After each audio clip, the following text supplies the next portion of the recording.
2700 mètres. On va découvrir les partants immédiatement, avec à l'image ici d'ailleurs le numéro 1, Quadriche de Mai, qui est très abandonné. Pécali avec Philippe Mascal est à 15 €, 12 € pour le 3, Rex Rose avec Aurélien David. D'autres concurrents, alors là on a une petite série outsider jusqu'au numéro 6, Canter Magique. Roy of Royce est joué, le numéro 7, il est à 14 €. Roy of Royce qui est déféré pour la première fois les antérieurs à l'occasion des antérieurs, oui c'est ça, l'occasion de ce rendez-vous. On arrive d'été, Scarabian, le favori numéro 9, qui est à 3,80 € avec Nicolas Hench, idéalement situé vraiment là au premier échelon. Les 25 mètres ensuite avec Révélation d'amour qui est à 13 €.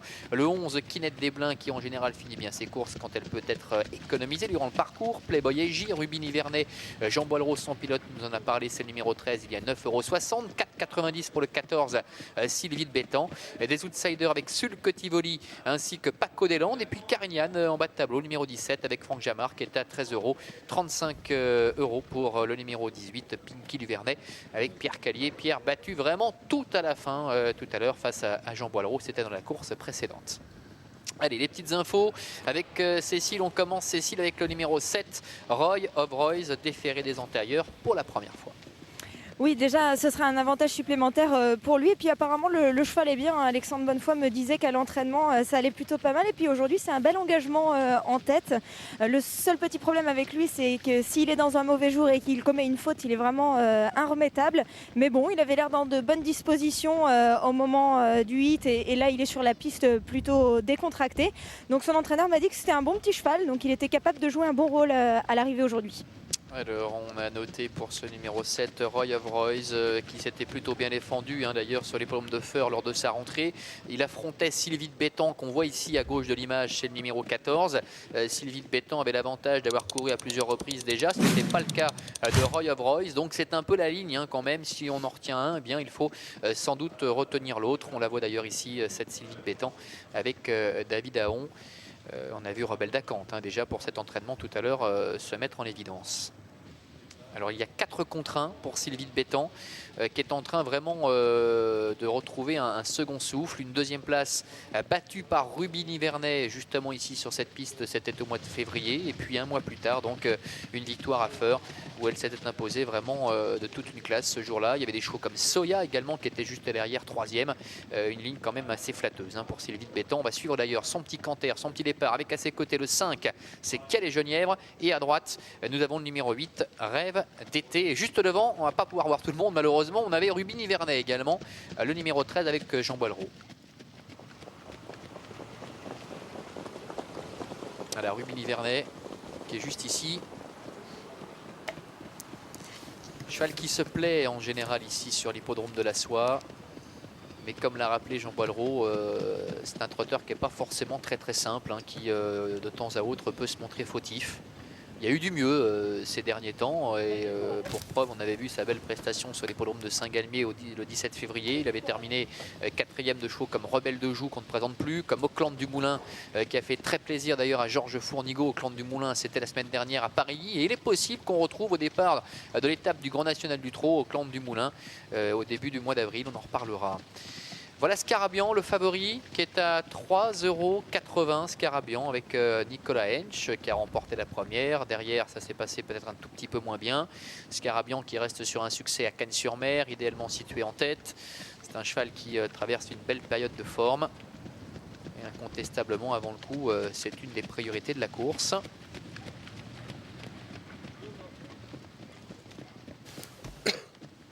Alors des outsiders, des chevaux complètement abandonnés au départ de cette course. On a le cas notamment du numéro 1, Quadriche de Mai avec Claude Bossy.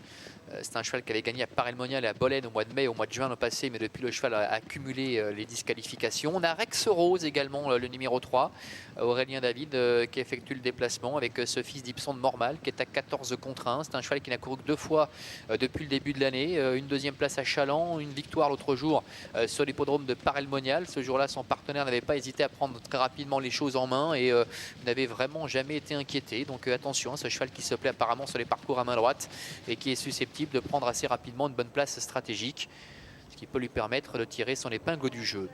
Allez, départ dans quelques instants, les concurrents commencent déjà à se rassembler.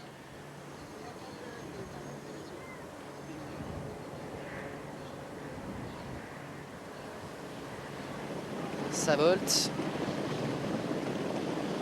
Et les voilà qui s'élancent pour notre 7e rendez-vous. C'est le quartier plus régional avec un mauvais départ pour Scarabian qui est au galop. Le favori, le numéro 9, il perd énormément de terrain à l'arrière. Pinky Duvernay également est à la faute. Tous les deux qui perdent pratiquement toute chance. Pendant ce temps, eh bien, le numéro 2, Pécali avec Philippe Mascal s'installe en tête avec Rex Rose également à son extérieur. Alors que le numéro 6, Canter Magique, est en 3e position. Disqualification, il fallait s'y attendre du 9, Scarabian, le favori qui disparaît et disqualifié également le numéro 18, Pinky Duvernay. Sulk Tivoli est à l'arrière-garde. Ruby Nivernais a assuré ses premiers mètres de course, est assez loin également avec Paco des Landes ainsi que le numéro 11, Kinette des Blins.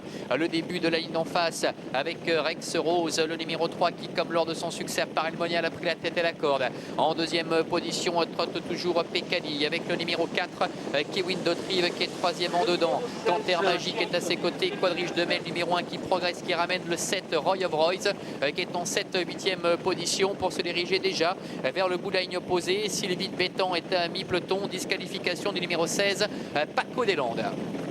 Le bout de la ligne en face avec Rex Rose, le fils d'Ibson Normal qui est en tête. Roy of Royce qui vient de plus en plus vite complètement à l'extérieur avec un énorme outsider au centre, c'est Quadrige de Mai. Le numéro 1 avec Claude Bossy. La 4e place pour Pécali. Sylvie de Bétan qui a fait mouvement. Canter Magique est 5e et précède encore le numéro 8, Rêve d'été également qui est au centre. Alors que Carignan se retrouve pour l'instant dans le sillage de Ruby Nivernais et tente de se faire ramener en dehors. Passage devant les tribunes avec une accélération de Sylvie de Bétan, numéro 14, David Aron qui vient à la hauteur de Rex Rose qui conserve la corde. Pécali est 3e, Quadrige de Mai est en 4e position avec également Kewin Dautrive qui est en dedans. Et puis à l'extérieur, Ruby Nivernais qui continue son effort, faute de l'as, Quadrige de Mai. Quadrige de Mai qui rétrograde. Ruby Nivernais qui essaie de se rabattre avec Carignan dans son sillage. Et à l'extérieur, une autre casaque orange toque bleu, c'est celle de Rêve d'été, le numéro 8 qui fait mouvement maintenant à l'extérieur avec Jean-Christophe Sorel. La disqualification de l'as, Quadrige de Mai. Début de la ligne en face. Rex Rose en tête avec Sylvie de Bétan à son extérieur. Ruby Nivernais qui avait repris un temps un dos se décale une nouvelle fois avec Jean Boileau et passe à l'offensive à l'extérieur. Kewin Dautrive est à la corde. Pécali est 5e, suivi par Rêve d'été, Carignan, Canter Magique, Roy of Royce. Révélation d'amour dans cet ordre, accompagné encore par le numéro 5 qui a des Genièvres. Le bout de la ligne en face avec Sylvie de Bétan qui prend la mesure de Rex Rose avec Pécali qui est en 3e position. Ruby Nivernais qui ne peut pas se rabattre, ça va être très compliqué. Alors que le numéro 8, Rêve d'été, est en 5e position devant Kewin Dautrive, Carignan, Canter Magique, Roy of Royce qui sont assez loin. Ça va bien, ça va très bien même pour Sylvie de Bétan. Sylvie de Bétan qui a l'avantage face au numéro 2, Pécali. Rex Rose est là, suivi encore par Rêve d'été. Le numéro 8 qui est en 4e position, Casaque orange, toque bleu. Ruby Nivernais est en 5e position de l'arrière. Personne ne semble capable de revenir pour l'instant avec Sylvie de Bétan à 250 mètres du poteau qui crée la décision maintenant. En 2e position, Rêve d'été qui vient attaquer Pécali. Un peu plus loin également, Révélation d'amour qui refait pas mal de terrain pour les places.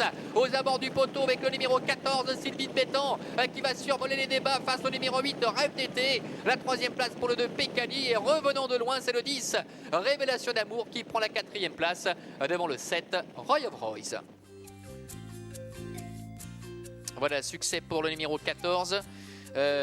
Sylvie de Bétan donc qui domine les débats avec David Aron en retrait. Rêve d'été qui trace une belle ligne droite. Le numéro 8 termine 2e. 3e place pour le numéro 2, Pécali. Et Révélation d'amour, le numéro 10 qui a longtemps attendu à l'arrière, qui trace une très belle ligne droite pour prendre la 4e place à distance du numéro 7, Roy of Royce. Et puis on retiendra pour l'avenir à l'extérieur Sulk Tivoli qui termine plutôt plaisamment le numéro 15 après avoir longtemps attendu avec Eric Becker. Sylvie de Bétan donc qui n'a pas manqué le coche. Déception malheureusement avec Scarabian, le numéro 9 qui était le favori de cette course.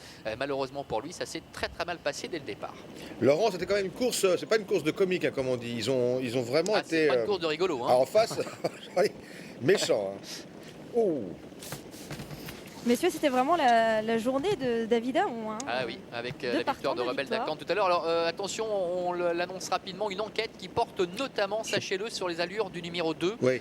Pécali, arrivé 3e. C'est important, Pécali est ici, Manu. Pour finir, elle était un petit peu fatiguée, effectivement, elle a pu se relâcher un peu. Bon, le commissaire va jeter un petit coup d'œil là-dessus. Auquel cas, donc on rappelle que c'est le numéro 7 qui est 5e, à savoir Roy of Royce, 14, 8, 2, 10 et 7. Et enquête donc notamment sur les allures du 2. pour l'avenir. On voit que Révélation d'Amour termine très correctement en retrait. Et puis on a Sulco Tivoli également ici à l'extérieur qui termine convenablement. Un cheval qui avait montré beaucoup de capacité en début de carrière. Rubin Ivernais est très nettement rentré dans le rang tout au long des 450 derniers mètres. Parfait. Écoutez, je vous remercie pour cette magnifique épreuve. C'est l'avant-dernière. Déjà, c'est passé vite quand même. Hein. Et oui. On passe à la course de Jean-Charles Piton. Ouais. La course de Jean-Charles après, qui sera au sulky de Rançon avec le numéro 7, un engagement très correct. D'ailleurs, on en reparlera tout à l'heure. Donc à tout à l'heure, Cécile, à tout à l'heure, Laurent. Il faut qu'on aille à nouveau à Fontainebleau, retrouver cette fois-ci l'équipe au grand complet. C'est la joie. Fontainebleau pour la 4e, le prix Cor de Chasse. Mais avant, François Prado a rencontré Yannick Foin, qui avait scellé le vainqueur de la course précédente. On écoute Yannick Foin au micro de François Prado. Votre réaction sur la victoire de danseurs brésiliens? Tout d'abord, c'est un plaisir, je dirais, entre amis et familial, parce que c'est sympa. Premièrement, c'est la famille Roussel qui me l'ont élevé. Diego Roussel, ses parents dans la Manche, à Julouville. Ça, c'est super sympa parce que on l'a vu évoluer, etc. Et le cheval a bien pris. Le travail était bien fait, certainement, je dirais.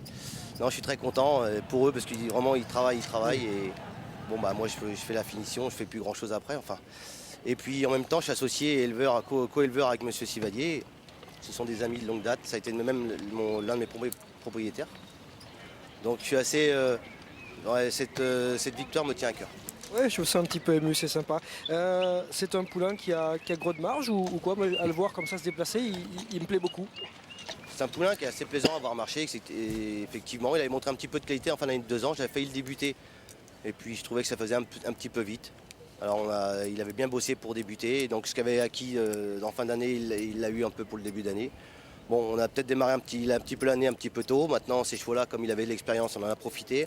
On va voir comment il évolue. C'est un cheval qui tient la distance, comme on peut le voir. Je l'ai engagé dans le haut-quart parce que je me suis dit on sait jamais. Et pourquoi? Comme ça? Non, c'est un cheval qui avait montré un petit peu de qualité le matin, donc je me dis on sait jamais. La route est longue, mais le haut-quart c'est le seul groupe où il fallait engager de bonne heure et que c'est la seule distance la plus longue, disons. Alors voilà, je me suis permis de faire ça et le cheval avait montré de jolies choses le matin. Il répète, je suis ravi. Un petit secret d'écurie, est-ce que c'est un cheval qui saute? Ah oui, là, il a appris à sauter de bonne heure chez moi. Il est d'ailleurs assez doué, donc il n'aura pas de souci à aller sur les obstacles, pas du tout, parce que j'ai ralenti sur les obstacles parce qu'on ne peut pas tout faire, le plat et l'obstacle, mais il ne faudrait pas grand-chose pour y aller.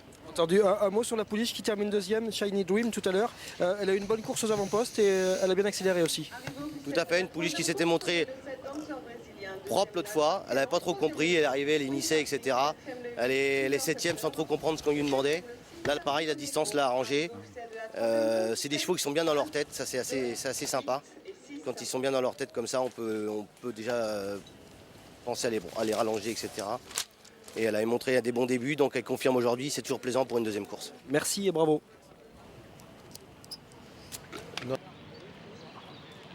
Et bien, retour sur l'hippodrome de la Sole, maintenant pour la 4e épreuve, le prix Cor de Chasse, l'épreuve principale du jour, une liste d'adresse sur 1200 mètres dans la ligne droite avec un joli lot de chevaux de 4 ans et plus. Et d'ailleurs, on a François qui vient de nous donner quelques précisions sur le parcours. Ouais, j'ai Christian Baillet pour parler d'X-Gant et de Miasson. Ça y est, c'est enfin la confrontation entre vos 2 bons sprinteurs. La confrontation, c'est un grand mot. On va dire qu'aujourd'hui, il fallait qu'ils se rencontrent, donc ils se rencontrent. Vous avez toujours eu une préférence pour lequel? Non, je ne veux pas dire des préférences. J'ai toujours beaucoup aimé Miasson, c'est un cheval que j'adore. Maintenant, il a 5 ans, l'autre a 4 ans. Mais l'autre de 4 ans est un bon cheval aussi. Et je pense qu'aujourd'hui, il est sûrement peut-être plus avantagé parce qu'ici,